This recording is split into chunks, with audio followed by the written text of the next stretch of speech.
Delhi CBI அலுவலகத்தில் தவேக தலைவர் விஜயிடம் இன்று விசாரணை நடைபெற இருக்கிறது. இந்த நிலையில் செப்டம்பர் 27 கரூர் வேலுச்சாமிபுரத்தில் விஜய் பரப்புரை கூட்டத்தில் ஏற்பட்ட கூட்ட நெரிசலில் சிக்கி 41 பேர் உயிரிழந்த சம்பவம் தொடர்பாக இன்று சிபிஐ அலுவலகத்தில் விசாரணை நடைபெறுகிறது. இதற்காக டெல்லிக்கு புறப்பட்டு சென்றிருக்கிறார் தவேக தலைவர் விஜய். கூடுதல் விவரங்களோடு சிறப்பு செய்தியாளர் ராமகிருஷ்ணன் நம்மோடு இணைந்திருக்கிறார். விவரங்கள் ராமகிருஷ்ணன்.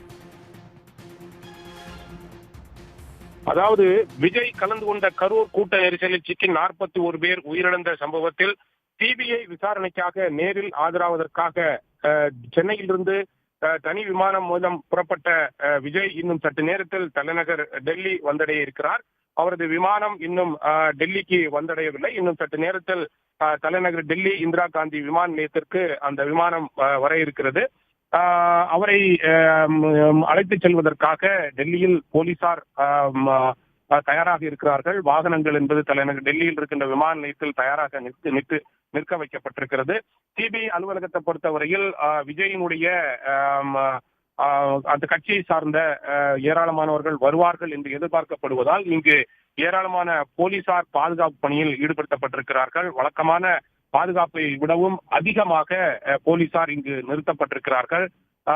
ஏனென்றால் விஜயினுடைய கட்சியை சார்ந்தவர்கள் ஏராளமானவர்கள் இங்கு வரக்கூடும் என்று எதிர்பார்க்கப்படுவதால் இந்த பாதுகாப்பு ஏற்பாடுகள் என்பது செய்யப்பட்டிருக்கிறது. சுமார் 300க்கும் மேற்பட்ட போலீசார் இங்கு பாதுகாப்பு பணியில் ஈடுபடுத்தப்பட்டிருக்கிறார்கள். வழக்கமாக சிபிஐ அலுவலகத்திற்கு அருகே பத்திரிகையாளர்கள் அனுமதிக்கப்படுவார்கள். ஆனால் இன்றைய தினம் இந்த பாதுகாப்பு பணியில் போலீசார் ஈடுபட்டிருப்பதால் விஜய் வருவதை கணக்கில் கொண்டு இங்கு பத்திரிகையாளர்கள் நிற்பதற்கு அனுமதி வழங்கப்படவில்லை என்பது நேரடியாகவே நாம் பார்க்க முடிகிற ஒன்றாக இருக்கிறது.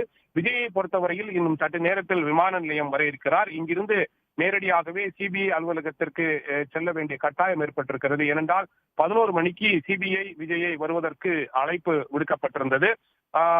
7 மணிக்கு முன்பு சென்னையிலிருந்து விமானம் புறப்பட்டிருந்தால் இதற்கு முன்பு தலைநகர் டெல்லிக்கு வந்தடைந்திருக்கும். ஆனால் அவரது விமானம் வருவதற்கு காலதாமதம் ஏற்படுவதால் 10:30 மணிக்கு விமான நிலையம் வந்தால் நேரடியாகவே இங்கிருந்து சிபிஐ அலுவலகத்திற்கு விஜய் செல்வார் என்று எதிர்பார்க்கப்படுகிறது. அங்கு அவரை விசாரிப்பதற்காக சிபிஐ அதிகாரிகள் தயாராக இருக்கிறார்கள். 11 மணிக்கு விசாரணை தொடங்க வேண்டும் என்பதுதான் சிபிஐ அதிகாரிகளுடைய திட்டமாக இருக்கிறது. ஏனென்றால் கடந்த டிசம்பர் 29, 30, 31 ஆகிய 3 தேதிகளில் தவேக கட்சியை சார்ந்த புஷி ஆனந்த், ஆதவ் அர்ஜுனா, மதியழகன் உள்ளிட்ட 5 பேரிடம் விசாரணை நடத்தியது. 11 மணிக்கு அந்த விசாரணை என்பது துவங்கியது.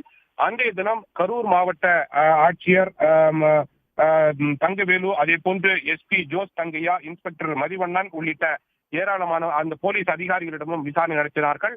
அந்த வகையில் தான் கடந்த ஜனவரி 6ஆம் தேதி என்று சிபிஐ அதிகாரிகள் விஜயிடம் விசாரணை நடத்துவதற்கு முடிவு செய்து அவருக்கு சம்மன் அனுப்பினார்கள். இன்றைய தினம் ஆஜராக வேண்டும் என்பதுதான் அந்த சம்மனுடைய சாராம்சமாக இருந்தது. விஜய் சிபிஐ அதிகாரிகளுடைய அந்த சம்மனை பெற்றுக்கொண்டு இன்று ஆஜராவதற்காக அவர் வந்து கொண்டிருக்கிறார். அவரிடம் சிபிஐ அதிகாரிகளை பொறுத்தவரையில் விஜய் மீது வழக்கு பதிவு செய்யப்படாவிட்டாலும் அவரை சாட்சியமாக அழைத்து விசாரிக்கதான் சிபிஐ அதிகாரிகள் முடிவு செய்திருக்கிறார்கள். அந்த வகையில் ஏற்கனவே கரூர் மாவட்ட நிர்வாகத்திடம், அதே போன்று சிபிஐ விஜயினுடைய கட்சியை சார்ந்த நிர்வாகிகளிடம் விசாரணை நடத்தியதன் அடிப்படையில் விஜயிடம் இன்றைக்கு பல்வேறு அம்சங்கள் தொடர்பாக விசாரணை நடத்துவதுதான் சிபிஐ அதிகாரிகளுடைய திட்டமாக இருக்கிறது. குறிப்பாக அன்றைய தினம் செப்டம்பர் 27ஆம் தேதி நடந்த சம்பவம் முழுவதையும் விஜயிடம் கேட்டு தெரிந்து கொள்ள இருக்கிறார்கள் சிபிஐ அதிகாரிகள். குறிப்பாக 27ஆம் தேதி அன்று அந்த இடத்தில் எதற்காக கூட்டம் நடத்துவதற்கு தேர்வு செய்யப்பட்டது, எவ்வளவு பேர் அந்த இடத்தில் கூட்டம் கூடுவதற்கு போலீஸ் அதிகாரிகள் அனுமதி வழங்கியிருந்தார்கள், எந்த நேரத்தில் நீங்கள் வருவதற்கு அனுமதிக்கப்பட்டிருந்தது, இது போன்று பல்வேறு விதமான கேள்விகளை எழுப்ப இருக்கிறார்கள். இது மட்டுமல்லாமல் அந்த கரூர் மாவட்ட ஆட்சியர், அதே போன்று போலீஸ் அதிகாரிகள், எஸ்பி உள்ளிட்டவர்கள் விஜயினுடைய அந்த பொதுக்கூட்டம் ஏற்பாட்டாளர்கள் சரியான ஒரு ஏற்பாடு செய்ய ஒரு காரணம்தான் இது போன்ற ஒரு கூட்ட நெரிசல் ஏற்பட்டு 41 பேர் பலியாக காரணமாக இருந்தது என்று ஏற்கனவே இந்த விசாரணையின் போது தெரிவித்திருக்கிறார்கள். அது மட்டுமல்லாமல் விஜய் கட்சியை சார்ந்தவர்கள் முழுக்க அன்றைய தினம் காவல்துறையினுடைய கட்டுப்பாடு, போலீஸ் பாதுகாப்பு சரியில்லாததன் காரணமாகத்தான் இது போன்ற ஒரு சம்பவம் நடைபெற்றது. திமுக மற்றும் அரசுதான், தமிழக அரசுதான் மீது பல்வேறு குற்றச்சாட்டுகளை சிபிஐ அதிகாரிகளிடம் தெரிவித்திருக்கிறார்கள். இந்த 2 பேரினுடைய கருத்துக்களை வைத்துதான் விஜயிடம் இன்றைய தினம் விசாரணை நடத்த இருக்கிறார்கள். நீங்கள் காலதாமதமாக வந்ததன் காரணமாகத்தான் இது போன்ற ஒரு நெரிசல் ஏற்பட்டு 41 பேர் உயிரிழந்திருக்கிறார்கள் என்பது பற்றிய பல்வேறு கேள்விகளை எழுப்பியிருக்கிறார்கள். விஜய் எந்த மாதிரியான பதிலை சிபிஐ அதிகாரிகளிடம் தெரிவிக்க போகிறார் என்பதை நாம் பொறுத்துதான் பார்க்க வேண்டும். எது எப்படி இருந்தாலும் அவர் போலீசுக்கு சாதகமாக சாட்சியங்கள் அளிப்பதற்கு வாய்ப்பில்லை. அவரது கட்சியை சார்ந்தவர்கள் தெரிவித்த கருத்துக்களை தான் அவரும் பேசுவார் என்று எதிர்பார்க்கப்படுகிறது. இன்றைய தினம் மட்டும் விஜயை சிபிஐ அதிகாரிகள் விசாரணை நடத்தி விட்டு விடுவார்களா, அல்லது ஏற்கனவே புசி ஆனந்த் உள்ளிட்டவர்களிடம் 3 நாட்கள் விசாரணை நடத்தியது போல தொடர்ந்து 2-3 நாட்கள் விஜயிடமும் விசாரணை நடத்துவார்களா என்பதை இன்று விஜயிடம் விசாரணை நடத்தியதற்கு பிறகுதான் தெரிய வரும். உடனுக்குடன் செய்திகளை தெரிந்து கொள்ள சன் நியூஸ் பெல் ஐகானை கிளிக் பண்ணுங்க.